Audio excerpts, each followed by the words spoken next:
Hello, welcome back to the Spiritual Tarotist. I changed the name of my YouTube channel because when I started this YouTube channel, I wanted to talk about my journey with spiritual awakening. Actually, I started the channel, I was part of the Yang Gang back in like 2019. And I started the channel for that, so it has gone through like evolutions over the years. So, but in a spiritual context, I had changed the name to the Spiritual Noob, and I was gonna kind of like do a video like diary, I guess, going through my spiritual journey, and kind of like I wanted to capture how I was feeling for like new people who are going through the same thing, which is why I called it the Spiritual Noob. And my journey has just taken me into a place where I'm getting like more and more clarity on what I want to do and what I want to talk about. Excuse me, it's like my throat chakra. My throat chakra is acting up right now. I don't know if you can tell. But yeah, so I started like a whole tarot journey, and it is linked to the spiritual journey, how I started the tarot journey, if you listened to last week's video. I'm not a praying person. I've never been a religious person. I was actually an atheist before I started going through my spiritual awakening, but I'm a very logical and rational thinker. And the evidence of the spiritual world just became very convincing. It was very convincing for me. So I said, screw it. Like, I guess I'm spiritual now. So I started down this whole like rabbit hole, and I wanted to like converse with the universe on a more intimate level, which I think people usually pray to do that, but I'm just not. Praying is like really weird to me. It just feels weird because it's like I'm talking to myself, and you're not really getting. I mean, you can get answers. I do think prayer works. I do think that you're getting through to the universe when you pray. So I'm not trying to say that prayer doesn't work. It's just not my like cup of tea, and it's not my avenue, because I like to get answers. Like, which you can get answers through prayer, through like intuitive nudges. Like I've asked a question and definitely like gotten the answer the next day on a video that popped up through YouTube and stuff like that. But tarot is just a more direct way of asking questions, or just asking your guides, hey, what do I need to know today? What messages do you need to get through to me for today to help me guide my day, or whatever? And so that's how I got into tarot. It was really that reason. I started watching tarot on YouTube, tarot readings, and I really enjoyed the readings. I still do watch tarot readings on YouTube, but I just felt like how much of this like really relates to my life, and how much of this relates to the other 500 people who are watching this reading, right? So I just felt like I needed, I'm not going to pay I'm not in the income bracket where I can afford to pay for tarot readings every week or whatever. And so I was like, okay, I guess I got to learn. How to do it on my own. So yeah, I just started like watching tarot tutorials on YouTube, and that was like back in December. So it's been about 6 months that I've been reading tarot, and I'm getting to the point where I'm pretty good at tarot. I still have a lot more to learn. Tarot is a lifelong journey. There's so much to learn. Like, there's so much symbology just in the picture here. We're going to go through that. But there's so much to learn from tarot. There's so much numerology, the symbology, just everything. Understanding, we're going to talk about the Hermetic principles today because they relate to the Magician. So yeah, so I changed the name of this channel to the Spiritual Tarotist. And I do have other spiritual topics that I want to address through YouTube. So I'm going to be having 2 more YouTube channels. It's going to be the Spiritual Tarotist, the Spiritual Healer, and on that channel it'll be like more active, like kind of using tarot to get to the root of what our problematic issues are that we need to address and heal, and then actually taking the steps through oracle cards and soul alignment work and stuff like that to like heal those wounds. So I really want that channel to be a place where people can go to do active healing work. And so that's going to be that channel. It's going to be called the Spiritual Healer. It's not, so it's already like in existence, but there's no videos on there yet because I'm working on getting content out on this channel and then kind of moving on to that. And then the third channel is going to be the Spiritual Noob. So that channel is going to be where it's going to be more of a podcast where I like talk about spiritual things. I'm going to have guests, so it won't be just me. It's going to be more of like a next level soul, Alex Ferrari type. I watch him a lot, and I like his format of just like interviewing different people. Like Danica Patrick does the same thing, and so that is going to be more like that. So yeah, so I'm really excited because I feel like I have more direction of where, like what I want to do for myself and what I want my YouTube presence to look like and all these things. I've been feeling very called lately to start working on my Spanish. I did start learning Spanish a bit. Like I know the basics, but I think it's time for me to take my Spanish understanding to the next level. I do have like, anyway, I'm going into a whole thing, but I'm just feeling called to go in different directions, and I'm really getting more direction on what I should be doing and where I should be going. So I decided to I decided about a month ago that I wanted to do tarot tutorials on this channel. I just didn't feel like I was quite ready. Now I feel pretty ready because I still feel like I have some learning to do, but the best way to learn is to teach. And it's been really fun for like each card deep dive to really like research that card. And, a year from now, I'll have a much better understanding than I even do today about these cards. But I probably won't do another deep dive. I'll probably get to where I'm doing more of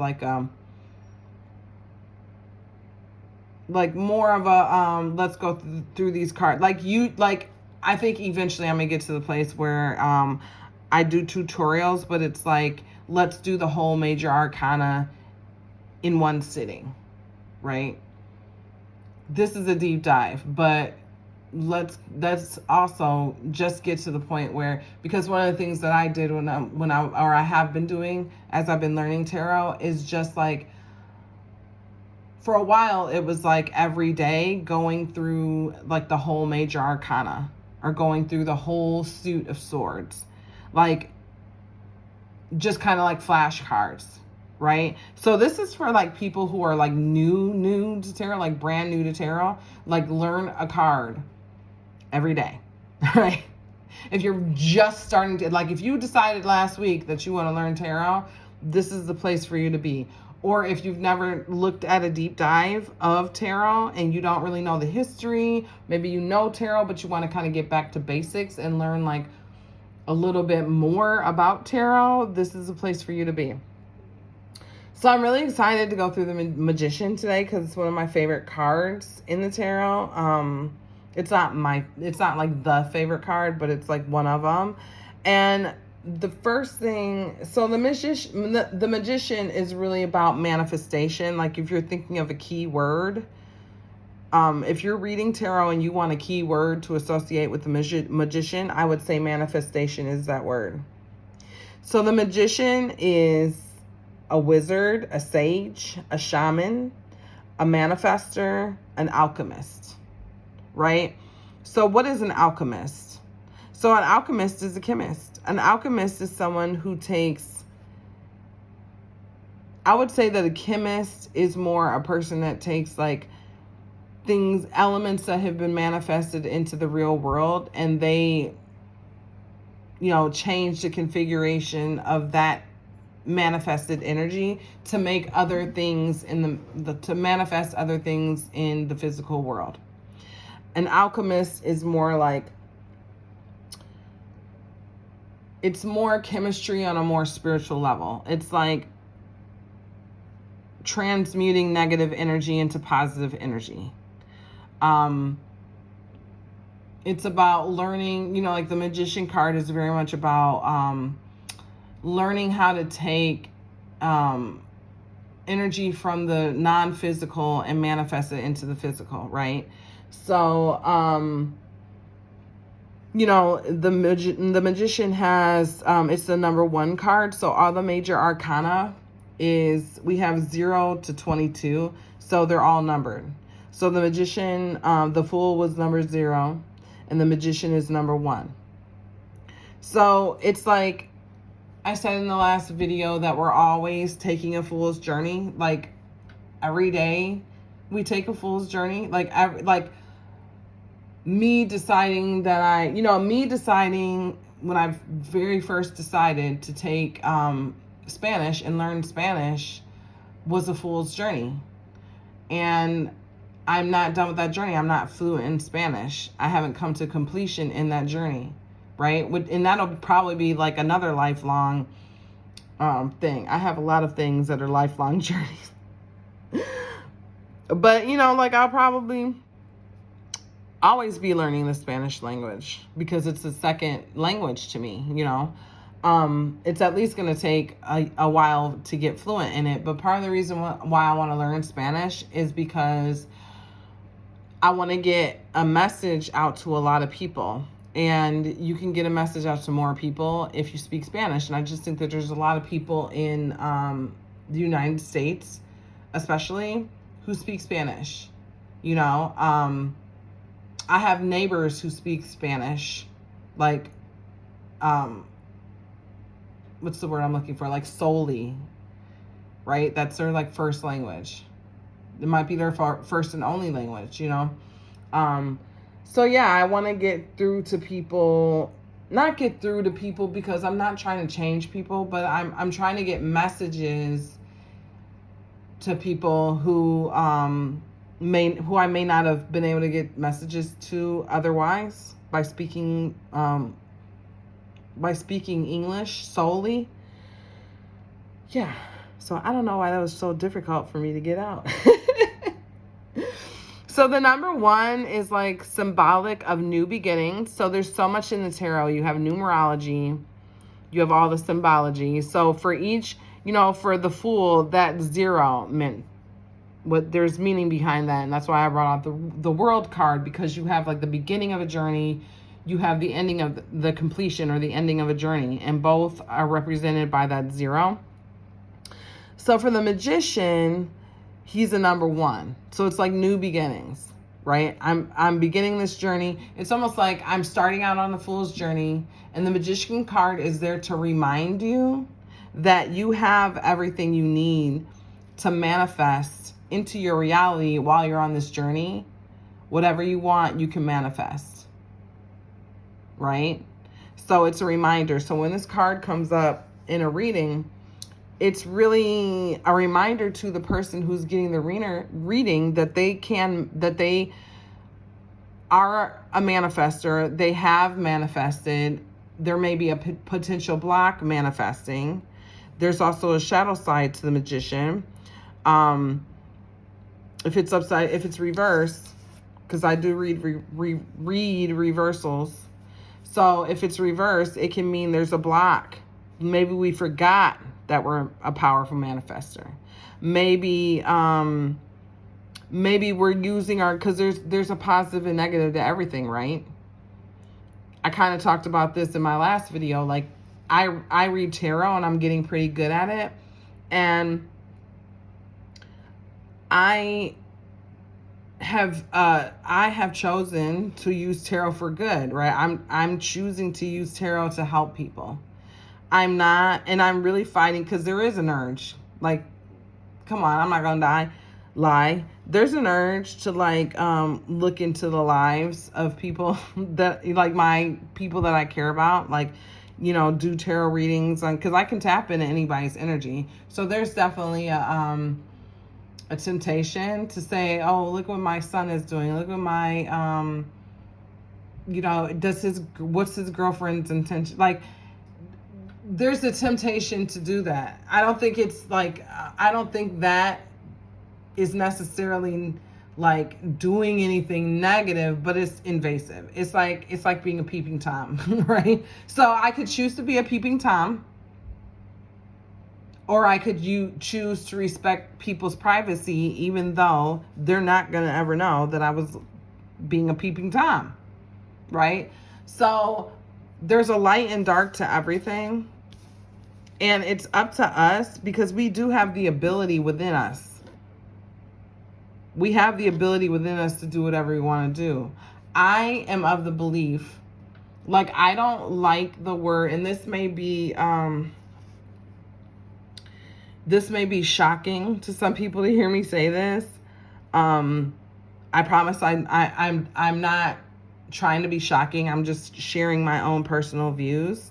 And I have to live my life believing that if I say what I truly believe, that I will attract the people that feel the same way. So I'm sorry if I'm going to offend you with the thing I'm about to say, but I believe that we're all part of source energy. I don't personally like saying God, because I don't think God represents what the truth is about what we're talking about here. I think that God is something, it's like a fib that mankind was told. And there are some truth to it. That's why I think if you pray to God, yes, your prayers are being heard by the universe. Like, those prayers are being heard. That energy is being sent up into the universe, right? But I think that the truth is that we are all divine creators experiencing a human experience, right? And so we have the power. If you believe, if we believe that God is all powerful and source energy, I believe in source energy. I believe that God is really source energy, and that we are all part of source energy. So if God is all powerful and God is source energy, then we are all powerful. And I gotta say, like, I've seen that play out in my own life, because when I didn't believe in anything, I never saw anything in, like, not supernatural, like, I would say, like, I was always kind of like, I don't understand. Like, if God existed, I would have seen him, or I'd have seen something. I'd have seen some evidence in it. But the thing is that I didn't believe in it. So what I believe in for me in my life is powerful. What you believe in for you in your life is powerful, right? If I believe that I'm a conscious creator and I'm a divine being living a human experience, that's going to be reflected in my life, and it has been reflected in my life, right? So that was very long-winded, but like, we start out on the fool's journey, and every time we do, we have this ability to manifest, because we are divine beings having a human experience. So we do have the ability to create the existence that we want for ourselves. And that's what the magician signifies. And I think that a lot of times the magician comes up as a reminder. It's either a reminder that, especially like if I'm doing a reading and I see the Fool card come up and the Magician card come up, I'm gonna remind my client that you're starting out on a new journey. And the universe wants to remind you that you are a manifester. You can, on this new journey, you can have the experience that you want to have. You know what I mean? You can choose to have the experience that you want to have. So that was a mouthful, but I think that the Magician is it's the second card in the tarot, and it's an important card. It's an important card because we forget, number one, we forget that we're a powerful manifester. And a lot of times we were never told that we are. We feel like the things that happen to us are happening to us. And it's not to say that we're making things happen to us, because there's a lot that goes into it. And we're going to talk about the Hermetic principles. I don't want to jump to that right away. I'm going to talk about this card a little more. But the thing is that some things, like, there is free will. There is free will in the universe. But the free will, the complete and total free will is I believe is on the, like, the part of the soul, right? We do have free will as humans, but we also have to live our lives within this blueprint that was created for us before we came down here. So for instance, it's almost like there was an outline that was created, and we can fill in the blanks. There was an outline with a whole lot of blanks. And in the blanks, we have free will. So, like, I don't know, let's say I have 4 children. I have Donovan, Cameron, Elijah, and Soraya. So that was pre-planned in my pre-birth blueprint, right? That was pre-planned. But what I do with those children after having them is it's free will. You know, I could, like, I got MS and was a single mother. I could have chosen to walk away from my children. I didn't. A lot of people do. I didn't choose that. It's free will. The direction of my life was directly impacted by that decision to not walk away from them. Right? My life would have been different had I chosen to walk away from them. I don't think it would have been better.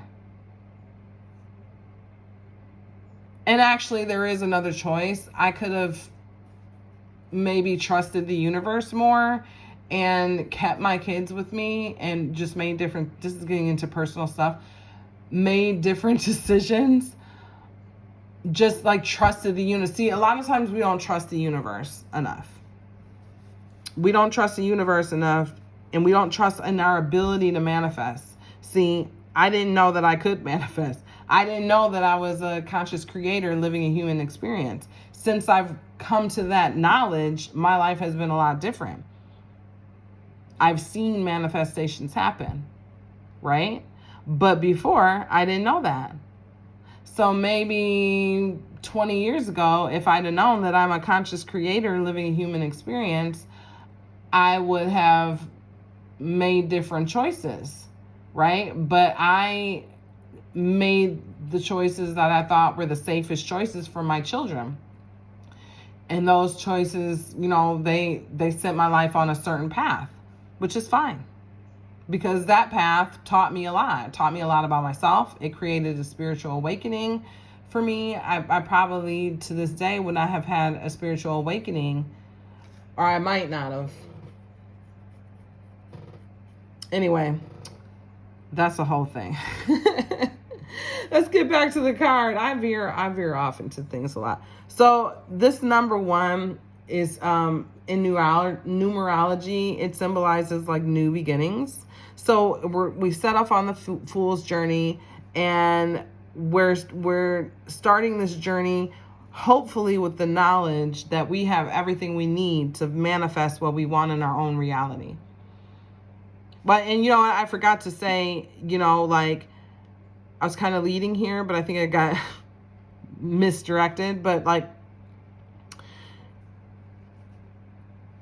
this, okay, so part of the problem that I have with like churches and stuff, you'll hear me talk about this often because I don't shy away from this topic. part of the problem, I'm going to turn on this light and see. Is that better? I think that's better. Part of the problem I have with churches is that I think when church philosophy was created, there was fear of the power of the people.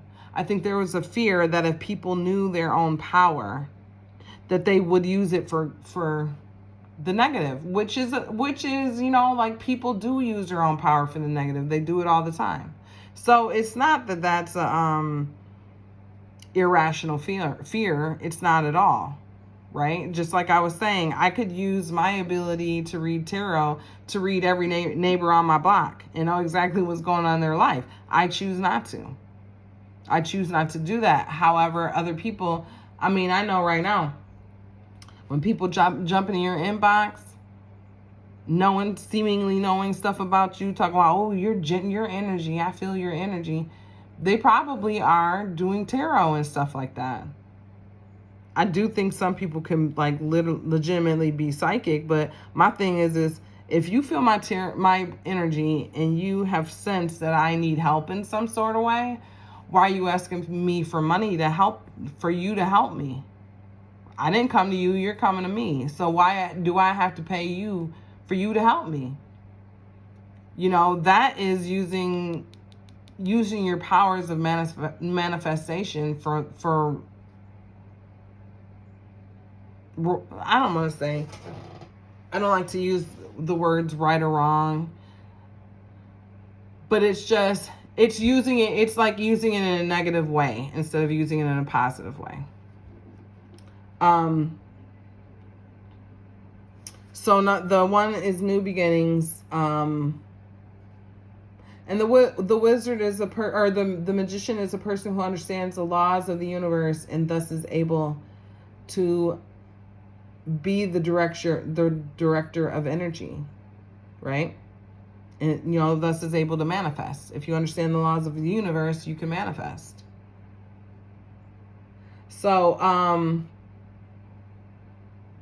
he understands the connection between the divine and the manifest. So it's like his hand pointing up, so above, so below. He's got one hand pointing up and one hand pointing down. So, like one hand receives and the other hand gives. It doesn't matter which hand is which. I don't believe. He's using the right to receive and the left to give. So we'll just go with that. Let's go with that. Right. So yeah, it's like, so I'll give you an example of as above, so below. It's like, before you can manifest something in reality, you have to have the thought first. You first have to have the conscious thought. And that thought comes from the spiritual realm, right? So say I get an idea, I get inspiration for a book. That idea is in my brain until I decide to manifest it into reality. Right? So I got the idea from the spiritual realms above, and I manifest the idea into reality. As above, so below. Right? But if you don't believe that you have that ability, and let's take it out of like the spiritual context, if you don't believe in yourself as a writer, how are you gonna manifest things from the spiritual realm to the physical realm? You don't even believe in yourself as a writer. If you don't believe you can write, you're not gonna be able to write. So you have to believe in yourself. You have to understand that, like, thoughts and words cast spells.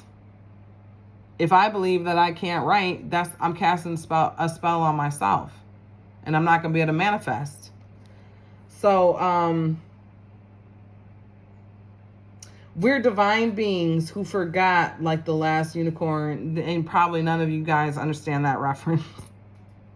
But I love the movie The Last Unicorn. That's like an 80s classic. It's a cartoon. I just watched it again recently, and I was like, holy shit. There's like all of this spiritual reference, right, from that movie. So in The Last Unicorn, this girl gets she magically gets like transformed into a unicorn in order to like kind of disguise her. No, she gets magically transformed from a unicorn into a girl because they were hunting. This king was like hunting the unicorns, and she was the last unicorn, and he was looking for her to like trap her. And so in order to keep her safe, he disguised her by turning her into a human.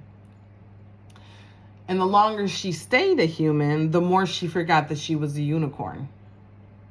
To where she totally forgot that she was a unicorn, right?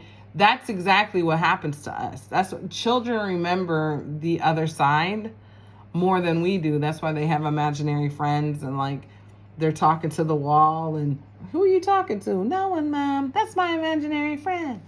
You know, they see things from the other side, and we kind of like ignore it.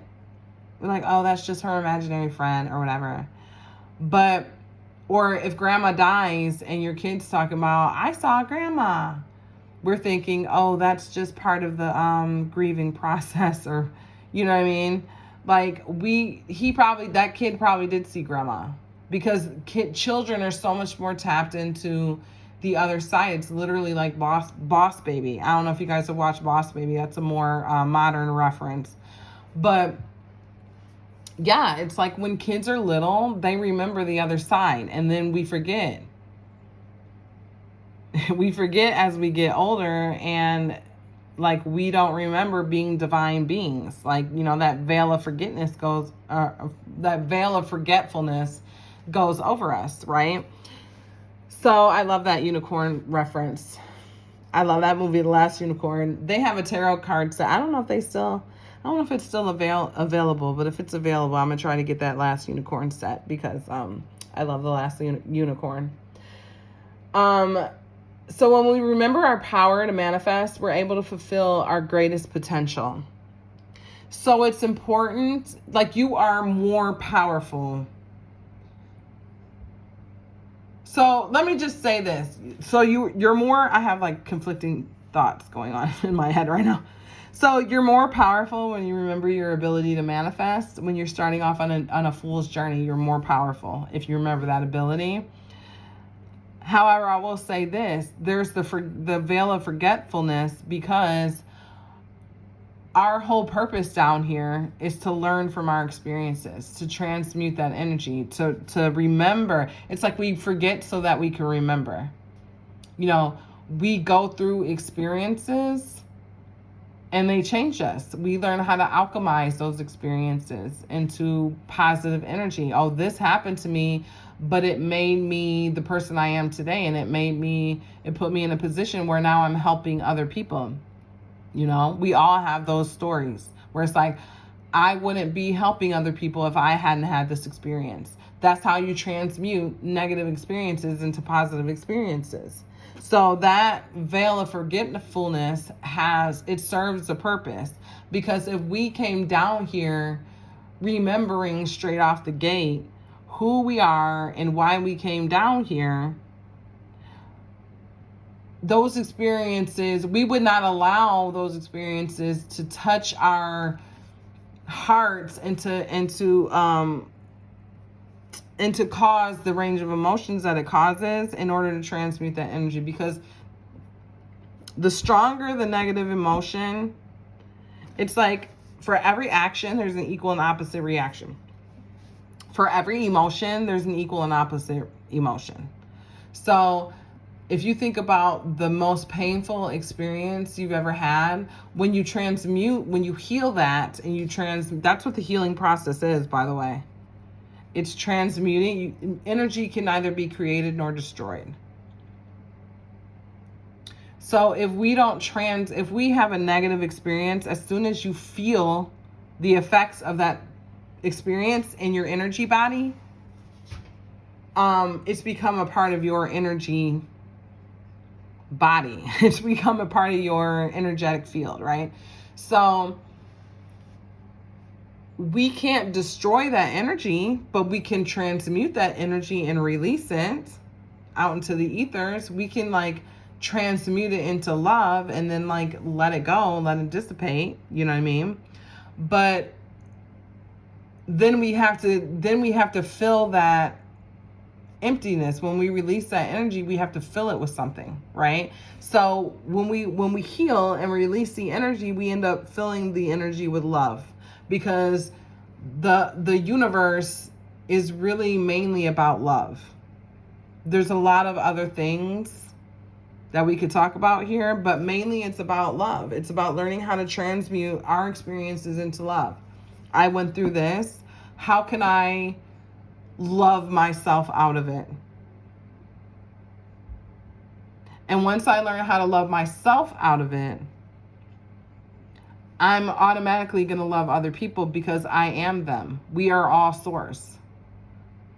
There's an illusion of separation, but at the core, and the illusion of separation is so that you can have an experience different than mine, and we can both look at both experiences and learn from them, right? It's like I have a task to complete. Like, say if you could go to high school and you have 7 different classes in high school, right? Or 6, I think I had 6. If you could go to high school and like split yourself into 6 different yous and have one of them go to each class and experience that class and do the homework, and then at the end of the day you got credit for what all 6 yous did, that's exactly what Source is doing. That's what we're doing at a higher level. We've taken ourselves and we've said, okay, I want to learn these lessons. I want to learn how to alchemize all kinds of different experiences. So let me break myself up into like all these different parts and let them all have different experiences at once. That's literally what we're doing down here. That thought, I've never had that exact thought before, and it's kind of like an epiphany. Like I'm having an epiphany right now, because if you could break yourself up, you think about all the stuff you have to do, and those moments where you're like, dude, that's too much. I just don't want to do all that stuff. If you could break yourself up into like 100 different yous, you could get it done in like 5 minutes. Like, who would say no? If you have the ability to do that, would you say no to that? Would you be like, nah, let me not do that? That's exactly what Source Energy did. And that's what we're doing. We're doing all the many tasks that Source didn't want to have to do all at once, because like, look at all the lives we've had. Look at all the experiences that we've experienced and all of the lessons that were learned. You think about all the lessons you learn in one lifetime, and then multiply that by everybody's lifetimes and all the lessons that have been learned. You know what I'm saying? I'm hitting my camera and everything. Mind blowing. I just blew my mind with that. Anyway. Okay. Where am I at? I'm looking at notes here. So as above, so below, we're divine beings who forgot like the last unicorn forgot. When we remember our power to manifest, we're able to fulfill our greatest potential. So on his belt, let me lift this up so you can see. On his belt, there's a snake eating its tail. So that is a symbol that symbolizes the Aurora Boreas, which is an ancient symbol. And it signifies infinity and the cycle of birth and death. So it's a never-ending cycle. So from the fool to the world, the completion, the zero. A snake eating its tail is a zero. We're constantly being born and dying. It's a constant cycle. We're constantly, every time we go through that cycle, we have a different experience. And we learn more and more about ourselves. Right? Because 2 different people can take the same experience and alchemize it differently. My sister and my brother don't look at our childhoods the way I do.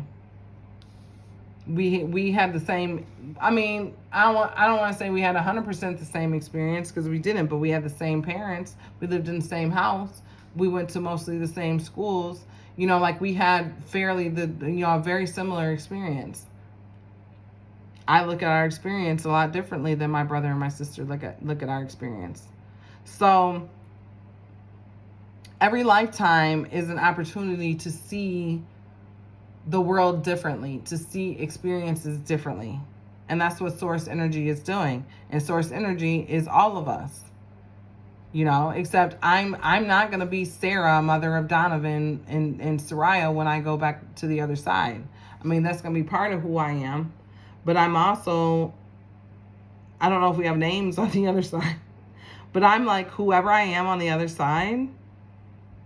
I've been Sarah, I've been whoever I've been in past lives. I've been all these people, but I'm mainly a part of source energy. So he also has an infinity symbol above his head, and that symbol again,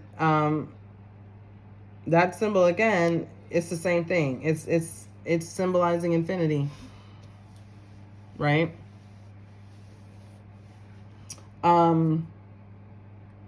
So he's cultivating like roses and lilies. There's roses and lilies. So that signifies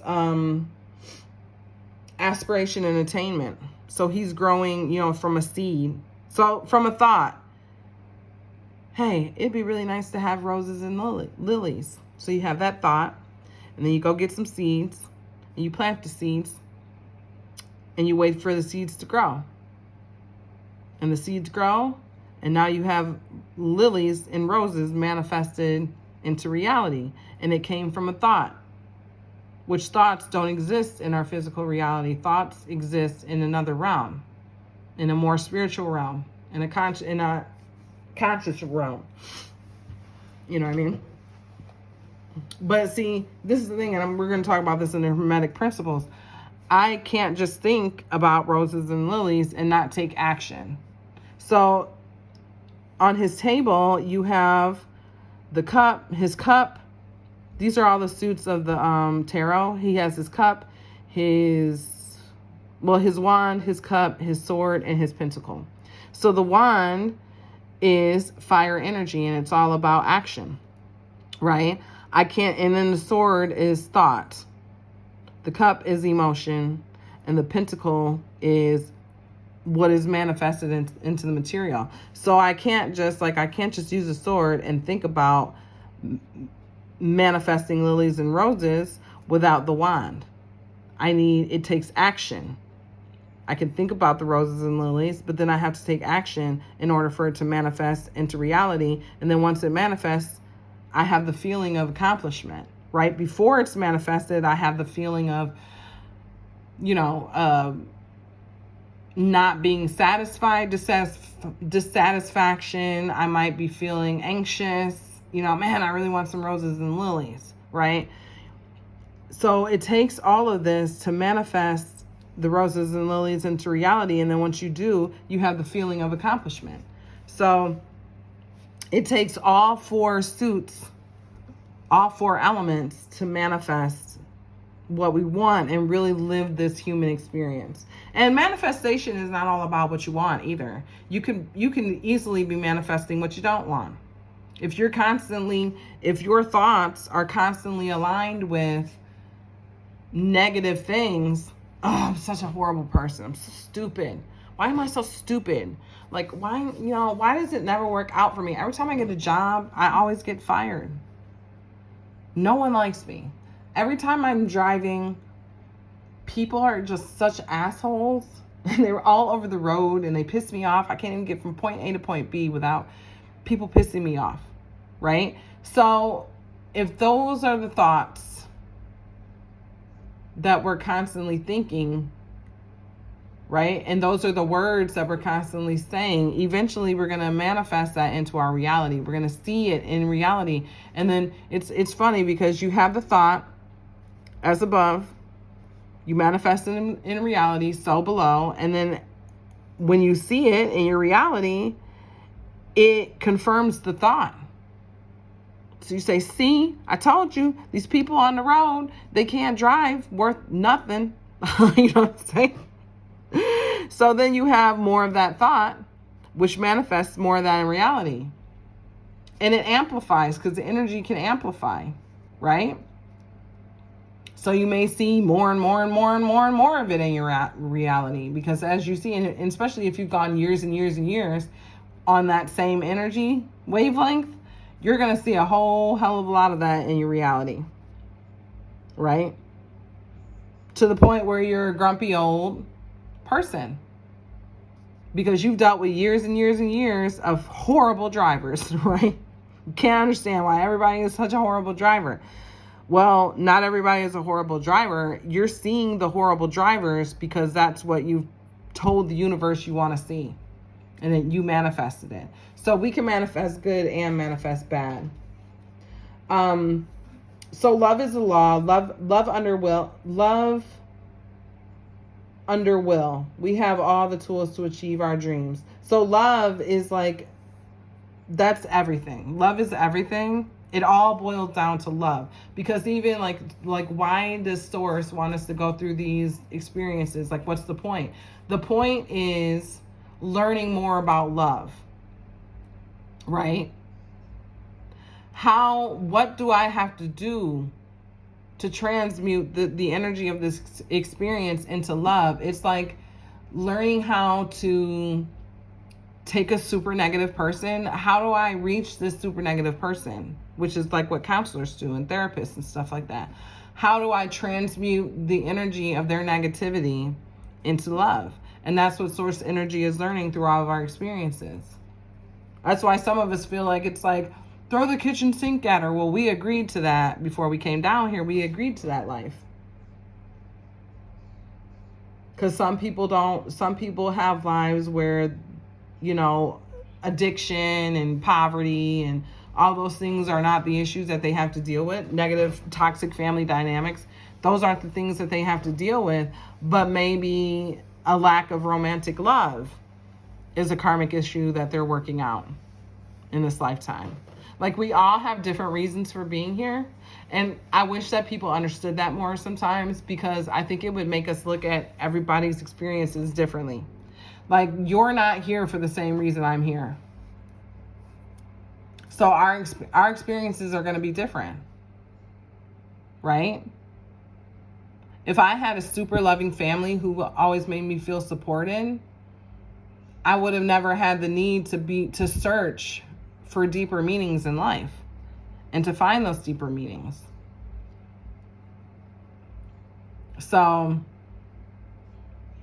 and the interesting thing is that, like, if I feel like I had a toxic family, I had a toxic family. If I feel like I had a loving family, which, you know, maybe my brother feels like, or different people in my family, I'm spitting on my thing. Maybe different people in my family feel like they had a loving family. That's their reality. And so they look at me like, what the heck is wrong with you? What is wrong with you? Why are you always embarrassing us? Why are you always talking about this and that? Because I talk about my experience with my family, because I know that other people are having the same experience, and that I don't say it. I don't say the things I say because I am vocal about my experience, but I don't talk about my experience to, like, embarrass my family or to, yes, I'm still working through my own trauma. And so there is anger that comes out and stuff like that. But it's also like there are other people out there going through the same experience. And when I speak on my experience, there's people listening, whether they like the post or something like that, interact with the post in some kind of way. They're hearing me talk out about my experience, and it gives them strength to either not necessarily talk out about their experience, but maybe to take action regarding their experience. Oh, I'm not alone. I'm not the only one who I don't have to feel guilty about feeling like this about my family, because this happens to other people too. They have the same feelings. Maybe it's okay if I don't talk to this person who's super toxic in my life. You know what I'm saying? Even though they're my mom or my dad or whoever, that's why I speak out on my experiences, because my experiences are other people's experiences. We mirror other people. We're not as individual as we like to think. It's great to have individuality in this earth realm, but the reality is that there are many people experiencing the same experiences I'm experiencing, because we are all from source energy. We all come from the same source. So we talked about the reverse. The reverse can be an inability to manifest. Maybe you have blocks. Maybe you have wounds that you haven't healed. And so it's, I will say, the more you heal and the more you surrender to the universe, the more your gifts of manifestation will open up. I've witnessed that in my own life. I'm not psychic. I kind of wanted to talk about that too, because I always say I'm not psychic, and I'm not. So for me, okay, let me back up. So first of all, we're all extensions of source energy. So we all are psychic in one way or another. We all have the ability. That ability may not be manifest in this reality at this time, depending on what you believe. If you don't believe that it's possible for you to be psychic, you're not going to be psychic. If you believe that's evil in any kind of way to be psychic, you're not going to be psychic. Right? So it's about opening yourself up to the universe and saying, I am an extension of source energy, and I am the magician. I do have all the tools I need.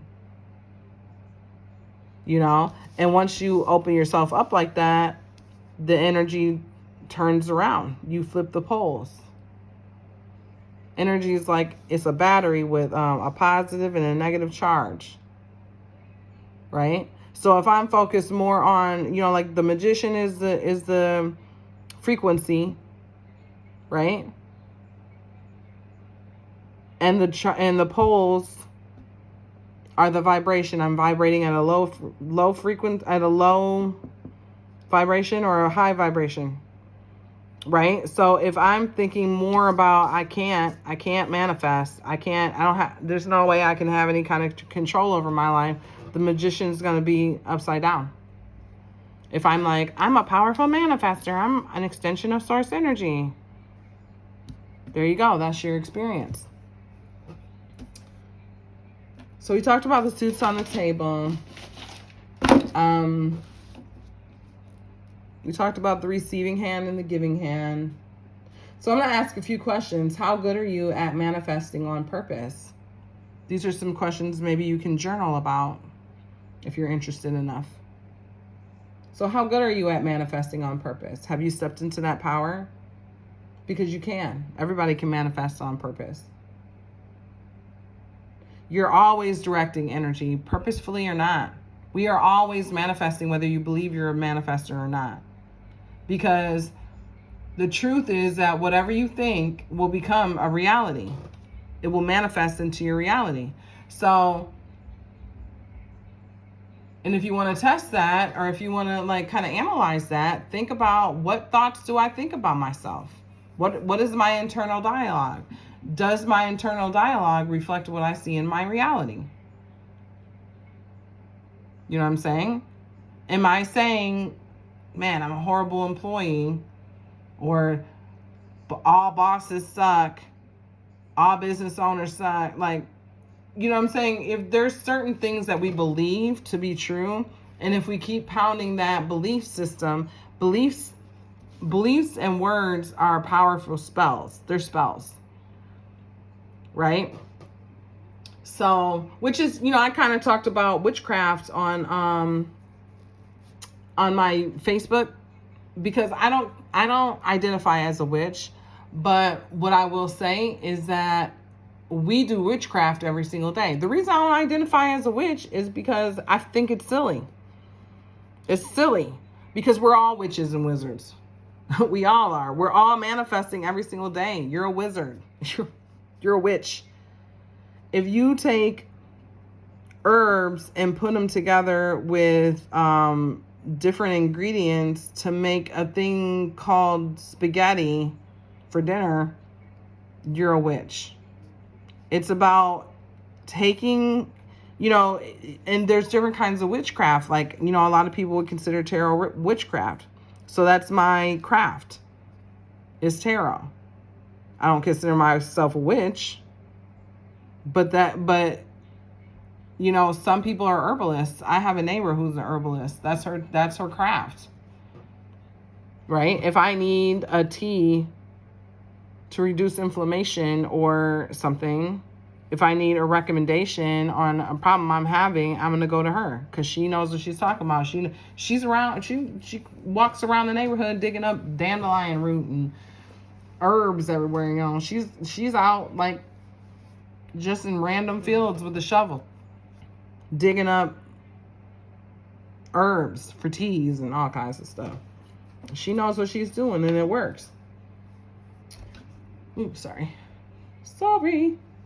So were emotions, actions, thoughts, energy in alignment when you were trying to manifest on purpose? Were your emotions, actions, thoughts, and energy in alignment with your goal when manifesting? So we talked about that in a little bit. The things that you see in your life, are they in alignment with your thoughts? Do they match up? Like when you think how you think about stuff, like work sucks, is what you see in your reality on a consistent basis, is that lining up with your consistent thoughts? Have you ever tried to think different thoughts and see what happens?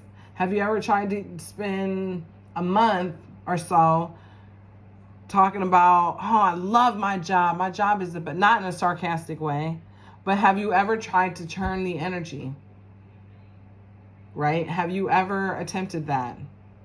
Have you ever tried to put, like, if you tried and it didn't work, were your thoughts, actions, emotions, and energy in alignment with what you were trying to manifest? Because I can't say my work is great. Oh, I love my job. You know what I mean? Like, I can't say it in a way that's not genuine. Because if I'm thinking one thing and saying something else, I'm going to manifest what I actually believe. So, do you see yourself as the director of your life? Do you believe that you can change what manifests in your life based on the energy that you put out in your life? Do you believe that? Because if you don't believe it, it's not going to happen. What can you do today to step into the driver's seat of your life? So think about, what can I change my attitude about today? Like, what's a little thing? Like, start with something small. Start, because there are literally things that, like, you can spend, like, a day or two just changing your thoughts about that will change what you see in your reality. One of the things that I think is easiest is just your own attitude. Just saying, like, if you think your life sucks, this is something I had to go through 10 months ago. You know what I mean? Because I was going through my spiritual awakening. I just had something really hurtful happen to me. And I had to literally, because I felt like crap, I didn't want to be here anymore. And I had to tell myself, my life is great. My family is great. Like, my family loves me. My family's super supportive. Like, I had to say all this stuff and get myself to believe it, because the more you say it, the more you will believe it. I probably need to start back saying it. You know what I mean? The more you say it, the more you'll believe it. And your consciousness, because your consciousness exists on a different realm where time does not exist. That's a whole thing. But your thoughts, your consciousness exists on a different realm. So when you change your thoughts, you're tapping into that realm. And because it's not stored, because your thoughts are not stored in your energy body, you know, not like emotions are. Because emotions are a reaction to stimuli. Thoughts are just, you know, thinking. Thoughts are just bringing inspiration and ideas from the spiritual realm. So we can change our thoughts very quickly. right? So work on those things. Journal about those questions that I just asked. I'm going to move on to the Hermetic principles because we're coming up on an hour on this video, and I wanted to talk a little bit about why. Okay, so the Hermetic principles, they were written by Hermes, which was like a Greek philosopher, I believe. And he's thought to be the reincarnated Thoth, right? So the 7 Hermetic principles are mentalism, which is like pretty much the law of attraction, right? What you think, it will manifest into your reality. And the universe is a thought in the mind of source. So the second one is correspondence, as above, so below. The third Hermetic principle is vibration. Everything is in a constant state of motion. And when I'm really big on vibration, huge, that's a huge thing for me. And when I really thought about it in a more spiritual way, I felt like an idiot because I was like, dude, I've studied chemistry. Like, I literally understand. Ooh, I'm hitting my camera. I literally understand that everything is vibration on a micro level. Like, why did I never put two and two together? But like, took me to the age of 42 to understand that like everything is vibration and everything is in constant motion. So polarity, duality, this is another thing that like I'm big on. Everything has an equal and opposite reaction, a battery with 2 poles. So just like manifestation is like a frequency, it's like a 9-volt battery, right? Manifestation is the frequency. You have 2 poles. You have a positive and a negative charge. Either you're awesome manifester or you're not a very good manifester, right? So understanding the duality of life, that everything has like an opposite pair to it. Rhythm. So rhythm is like, I think of it like, I think of it as like, the energy that you put into something is the energy that you're going to get back. It's like a pendulum. Like, however hard I tap the pendulum, that's how hard the other side is going to bounce out, if that makes sense. It's like the energy that you put into the world is the energy that you're going to get back. And this is why like healing is kind of like you'll have these cycles and it'll get less and less intense because you have this big emotion. It's an intense emotion. The inertia of that emotion is like huge. So then it comes back around and it hits you. Like when you push it this way, you'll feel some relief, right? Because you push that energy away from you. But the energy is eventually going to come back around. And it's going to knock you over. So you have to heal the energy. And as you heal that energy, it becomes less and less intense to where it becomes like a memory, right? It's just a thing that happened, right? So this is why I don't really believe in forgiveness, because forgiveness is like, to me, forgiveness is reserved for like if someone does something to you that's not super major and you kind of know that like they didn't really mean to do it. We all offend each other and don't really totally mean to do it. So if my friend was having a bad day and she's like snippy with me a little bit and she apologizes and I know she really didn't mean it and she's going through something or whatever, I forgive her or him or whoever. This is not a real scenario. But if somebody has made your life miserable and they haven't taken accountability and they haven't apologized and they haven't, none of that, it's like you're healing on your own without any assistance from the person who actually did the hurting. Why are we forgiving that person? First of all, it's not even about why are we forgiving that person. It's about realizing that I think it's pretty safe to say that most people don't actually forgive that person. So in that instance, we're now lying to ourselves, right?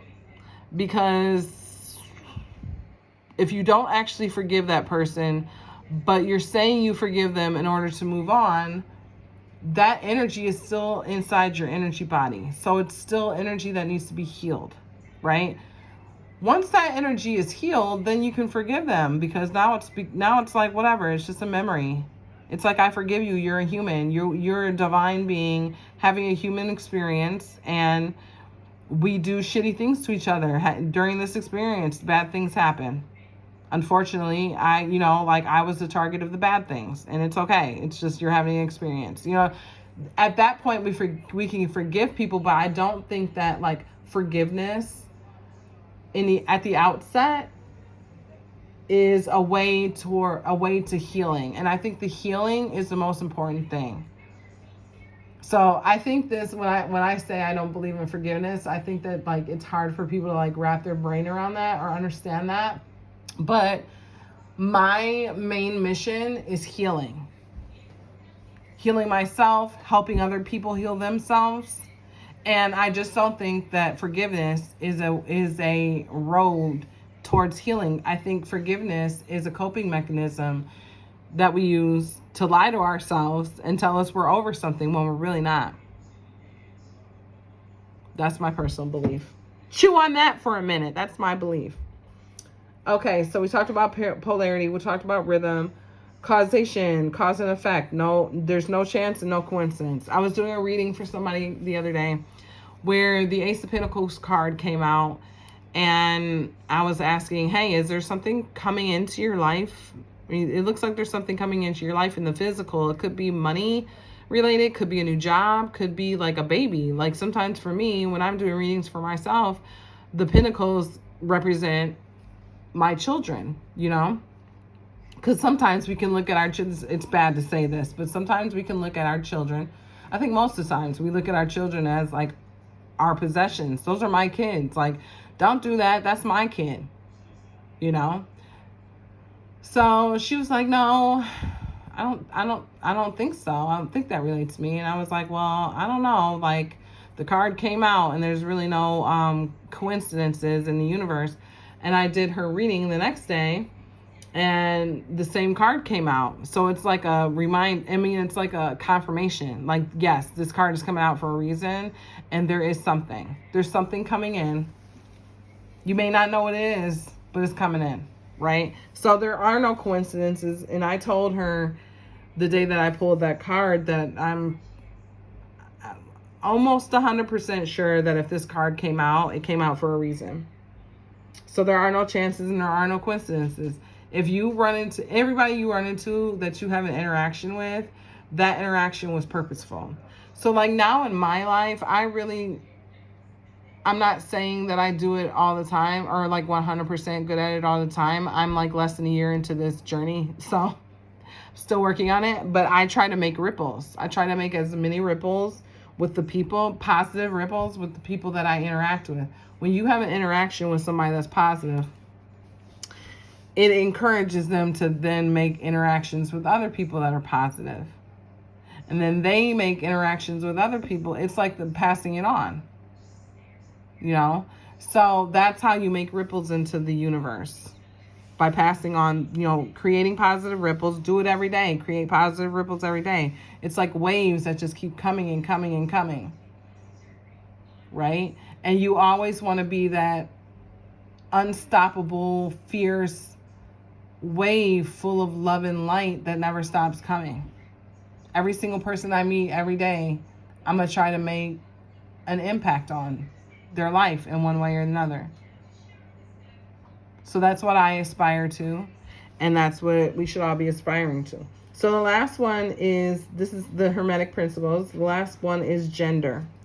So when we hear the word gender is not sex, like biological sex, right? Gender is masculine and feminine energy.